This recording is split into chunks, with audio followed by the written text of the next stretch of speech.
All right, so here I am with yet another test stream. Hola, Carlos. Yeah, I'm still trying to set up OBS. Every time I touch it, I break something, which is why I'm doing yet another test. I had a bunch of problems with my audio, so I'm just wanting to confirm that it actually works. Part of my problem is I'm using Linux, and I haven't even configured the machine yet, so it doesn't do what I want it to do. But anyway, my idea for this stream was to continue building my integration tests with this little command line to-do app that I'm working on. Let's have a look here. So recently I actually got these integration tests doing something useful. So let's have a look at them. Yeah, you shouldn't offer to help me, Carlos, because I probably need more help than you're prepared to give. But yeah,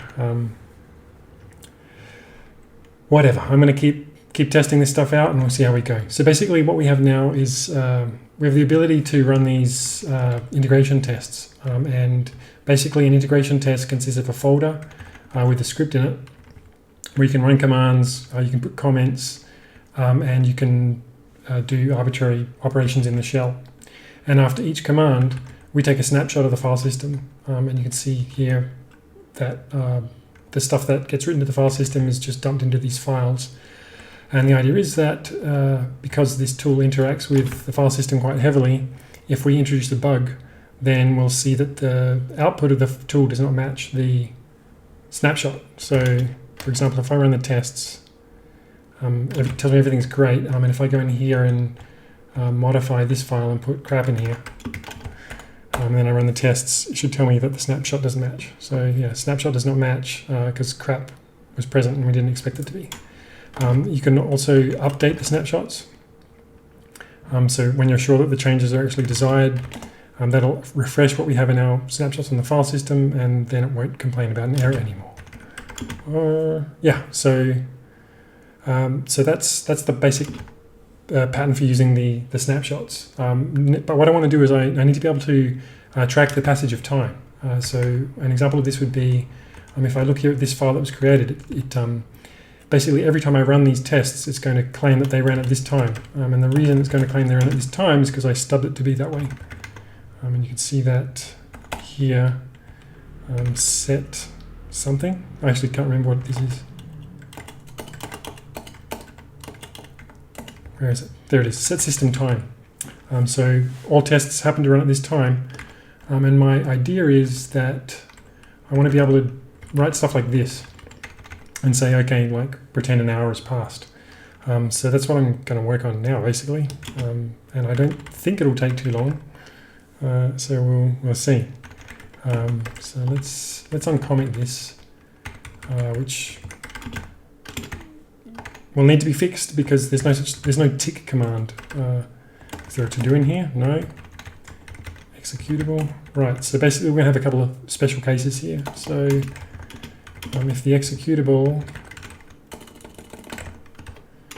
equals tick, then we're going to do our magic. Do magic.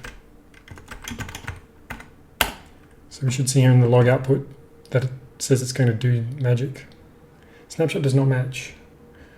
I guess that makes sense because we inserted a command that wasn't there before, so all of the snapshots need to be renumbered. So actually we should refresh that right now. And let's see what it did on the file system. So it deleted these files from steps 1 and 2 and put them in 3. I think that's right. Because step 0 is this one. That should do pretty much nothing.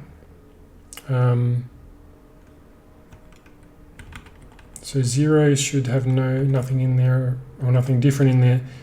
Command 2 should be the touch, and the last one should be the echo. So there's the touch, and there's the echo. Yeah, so that all looks right to me. So I think updating the snapshots was the right call. So anyway, getting back to what I was looking at, I need to do some magic whenever I see this tick command. So there it is, do magic. So we're going to use our little string scanner to pass that command, I think. So let's call function tick. And tick is going to take some kind of descriptor, I guess, which might be an array. Yeah, I think it'll be an array of args.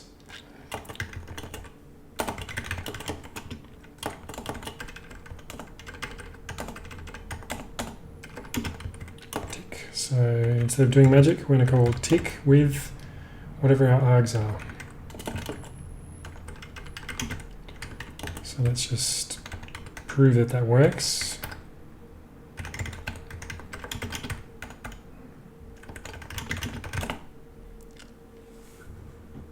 Tick 1 hour. Okay, cool. So now we're going to use our string scanner to actually pass this stuff. So I think that's up here somewhere.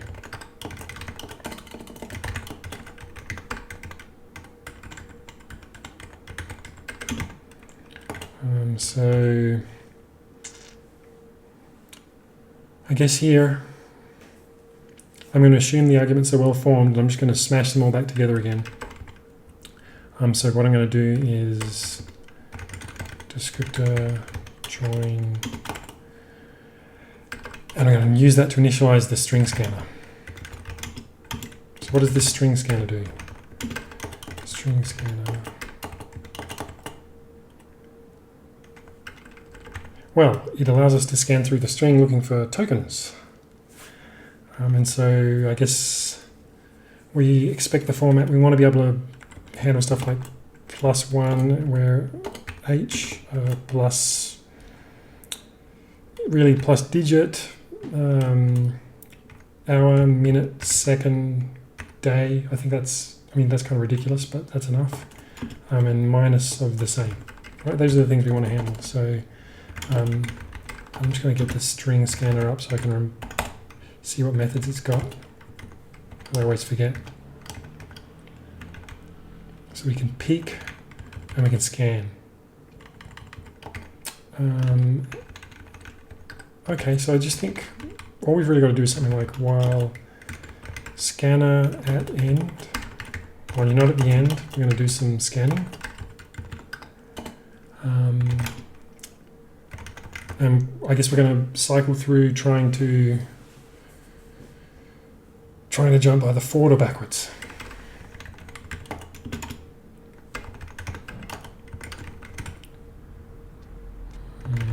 And the pattern could be basically optional white space. I'm not really sure. I think to make the pattern simple, I think I want to slurp the white space up beforehand. So scanner, scan whatever white space might be there. And if there isn't any, it won't do anything. And then we can do something like, if there's a plus sign, followed optionally by white space, which I don't expect to actually be there ever, but just in case it is. If there's a plus sign, then we're jumping forwards. If there's a minus sign, then we're jumping backwards. Otherwise, there's some error, so I should throw an error, right? I think so.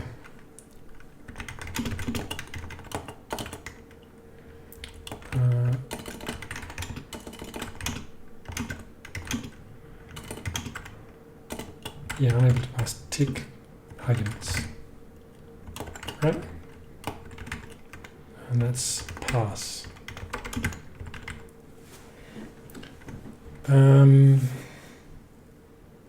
All right, so we should scan a number here, followed by a descriptor of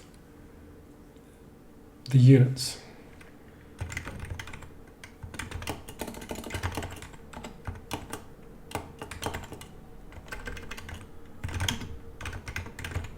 I can see that I'm going to have to factor this out into a separate function because I'm going to need it in both branches, right? So maybe that makes sense. I just do it here. Even here.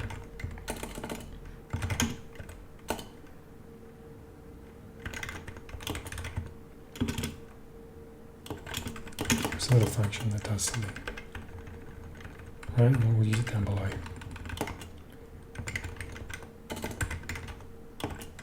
So we expect to find a number.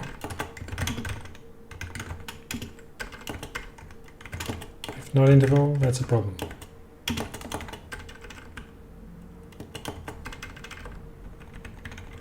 So we should throw an error there.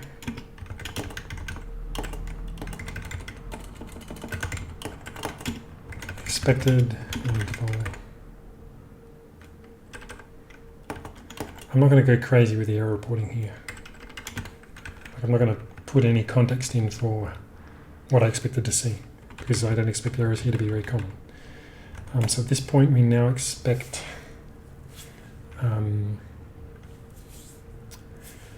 the number potential. No, we don't expect the number, we expect the units.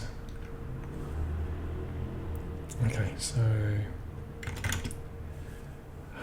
what's the best way to do this?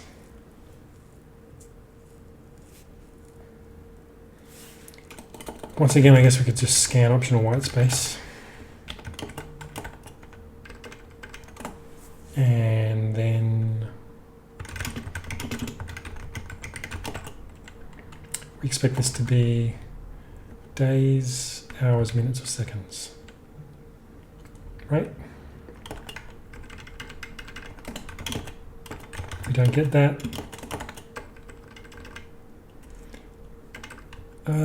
that, then that's a problem too. Throw new error. Tick expected day, hour, minute, second units.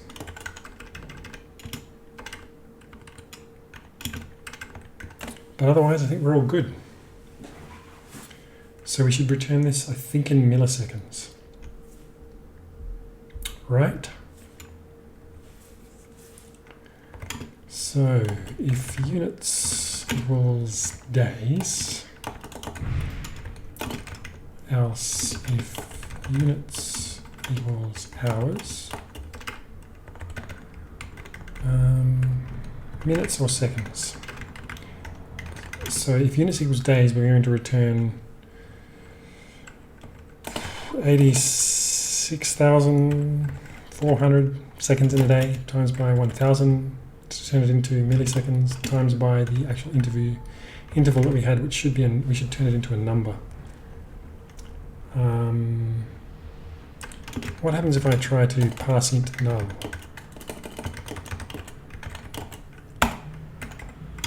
So I think we can make it a number all the time, just right from the get-go.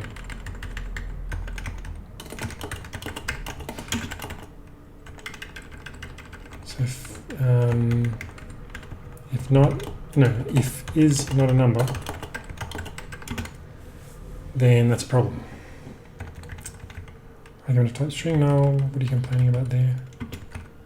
It's not assignable to parameter of type string. The type null is not assignable to type string. What if I put something like that in there? That'll work.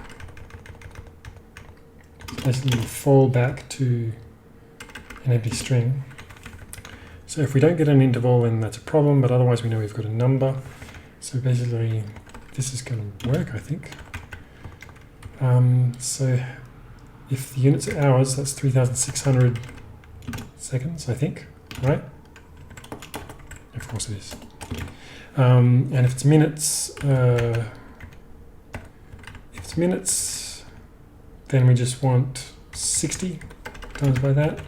And if it's seconds, we just want to times it by 1,000. So I think that's right. Right, so we've got a little pass units. Let's call it pass time, because it's more than just units.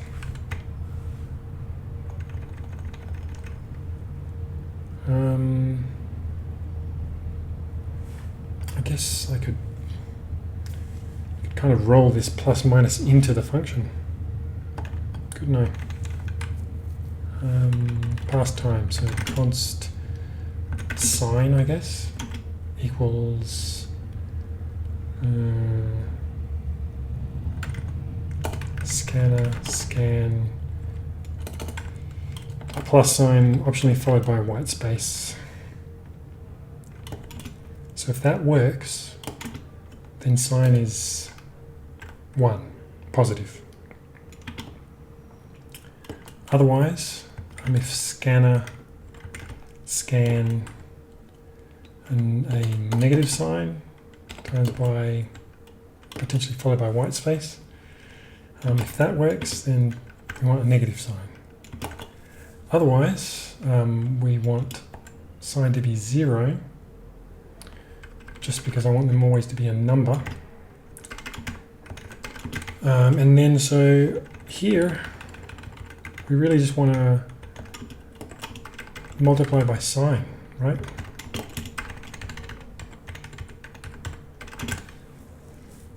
And if it's 0, I guess I don't know where I want to put that. I could put it up here. If we don't have a sign, then that's a problem. It's going to get something like this. Tick expected a plus minus sign. All right. So I feel like time passing is probably working now good. Const milliseconds equals pass time. Right, and so that should either return me a number or throw an error. So at this point I know what I have to do with the time. I should accumulate these. Right, so const delta equals 0, and then here we'll just change that, we'll just change that to delta equals whatever it was before, plus whatever we pass.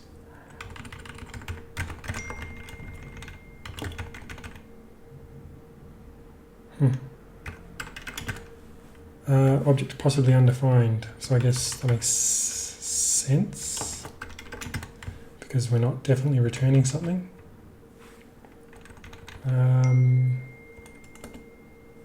I guess we could just throw here. I mean, I shouldn't have to, right? But I will to keep TypeScript happy, I guess.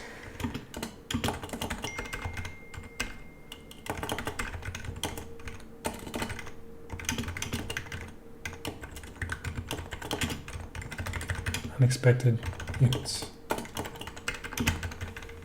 Right? So at this point we've got a delta, and we should just be able to call jest. So advanced timers run, advanced timers by time, run timers to time.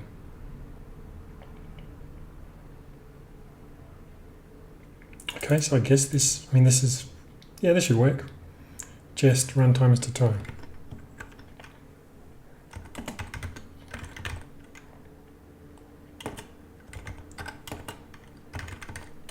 What's not clear to me is whether that adds to the timers.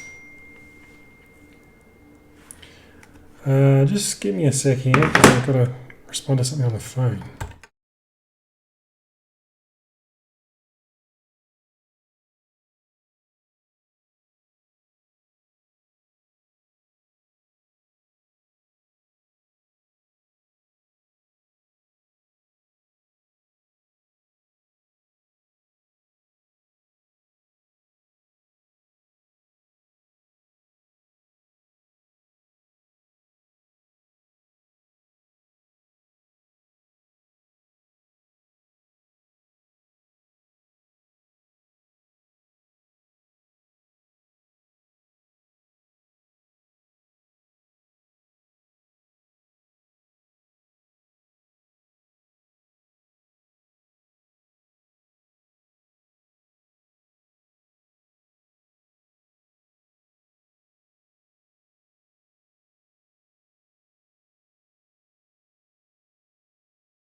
Sorry about that. Just had someone messaging me. So this here says all timers are advanced by milliseconds to run. I actually like the old name better because it makes it more explicit that it's a step forward as opposed to jumping to an absolute point in time. So we're going to use that instead. Advanced time is by time. So let's see if this works. What are the odds? It should tell us that, oh god, it wasn't supposed to do that. So tick, so we call tick. So let's go to the end here and say, will advance by delta. And see what it tells us. Didn't tell us, oh, it is. Will advance by delta 3.6 million milliseconds, which sounds like an hour, which is what we wanted. So Jess did advance, right? Oops.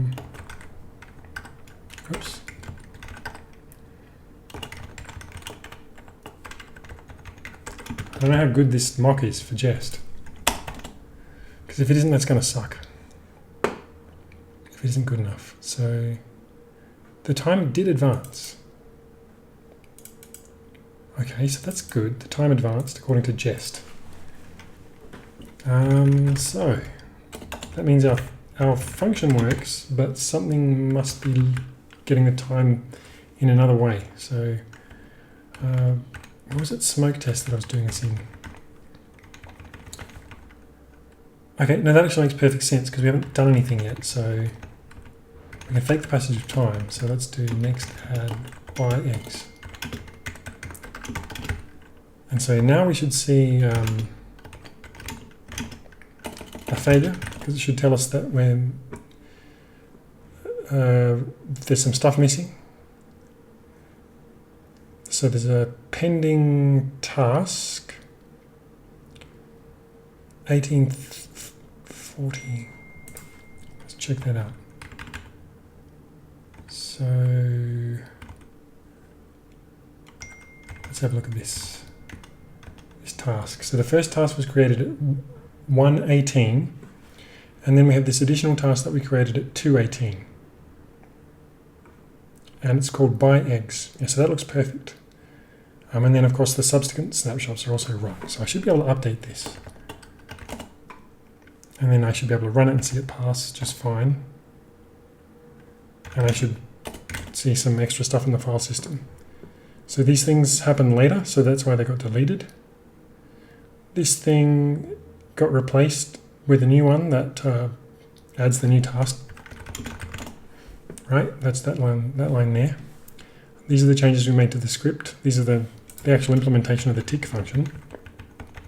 Let me see if there's what these messages are about.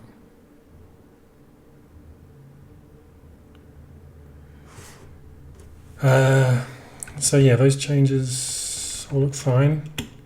And then we've got these untracked files, which consist of the new tasks that I added. Why are there steps 3 and 4 now? What am I missing here? 0, 1, 2, 3, 4. How many commands do we have? 1, 2, 3, 4, 5. Okay. Oh yeah, because I added two tasks, 2 steps. So let's just change this. Note the date stamp on this task is 1 hour later. Okay, and the other thing to note is because that's just a comment that I just typed in there, it doesn't affect the snapshots. So I'm happy with that. So let's make sure lints are all good. They may or may not be. Yeah, I've got a few warnings to deal with. Okay, so in the interest of being obsessive, I'm going to look at everything one more time just quickly, because I always do that.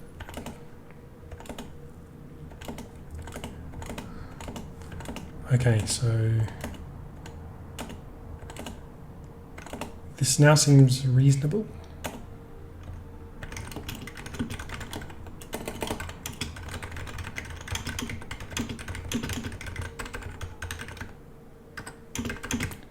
Okay, So at this point, my integration tests are ready for me to actually continue implementing the software, so I can stop procrastinating and actually do it. But I don't know where I'm going to start yet. I have a zillion to-dos. Oops. So I think I'll just have to think about that for a while, because I really don't know what I want to do next. I think I want to make the add command work a little bit better and do more stuff, and probably the ls command so I can list tasks. And so I think that's what I'll be doing next time. And maybe by then I'll have OBS configured just a little bit better. All right, so that's all for now.